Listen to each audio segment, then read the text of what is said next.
കോഴിക്കോട് വടകരയിൽ ആൺകുട്ടികളെ പീഡനത്തിനിരയാക്കിയ കേസിൽ പൂജാരി അറസ്റ്റിൽ. കൊല്ലം കരുനാഗപ്പള്ളി സ്വദേശി സുഹൃതത്തിൽ സമ്പത്തിനെയാണ് വടകര പോലീസ് ബംഗളൂരിൽ നിന്ന് പിടികൂടി.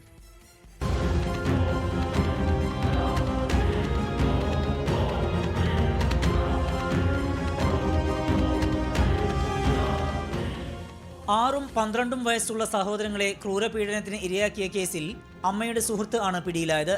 ഭർത്താവുമായി പിരിഞ്ഞു താമസിക്കുന്ന യുവതി ട്രെയിൻ യാത്രയ്ക്കിടെയാണ് കൊല്ലം കരുനാഗപ്പള്ളി സ്വദേശിയായ സുഹൃതത്തിൽ സമ്പത്തിനെ പരിചയപ്പെട്ടത്. പിന്നീട് ഇവർക്കൊപ്പമായിരുന്നു താമസം.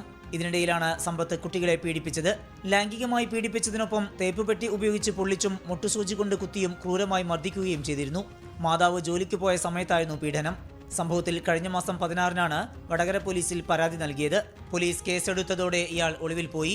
തുടർന്ന് നടത്തിയ അന്വേഷണത്തിലാണ് ഡൽഹിയിലേക്ക് കടക്കാനുള്ള ശ്രമത്തിനിടെ ബംഗളൂരുവിൽ നിന്ന് സമ്പത്തിനെ പോലീസ് പിടികൂടിയത്. വടകരയിലെ വിവിധ ക്ഷേത്രങ്ങളിൽ പൂജാരിയായിരുന്നു സമ്പത്ത്. 24 കോഴിക്കോട്. ലോകത്തെവിടെയായാലും ഏത് സമയത്തും 24 വാർത്തകളും ഓഗ്മെന്റഡ് റിയാലിറ്റി പാക്കേജുകളും എക്സ്പ്ലെയിനറുകളും വിശദമായി കാണാൻ ഞങ്ങളുടെ യൂട്യൂബ് ചാനൽ നിങ്ങൾക്ക് സബ്സ്ക്രൈബ് ചെയ്യാം.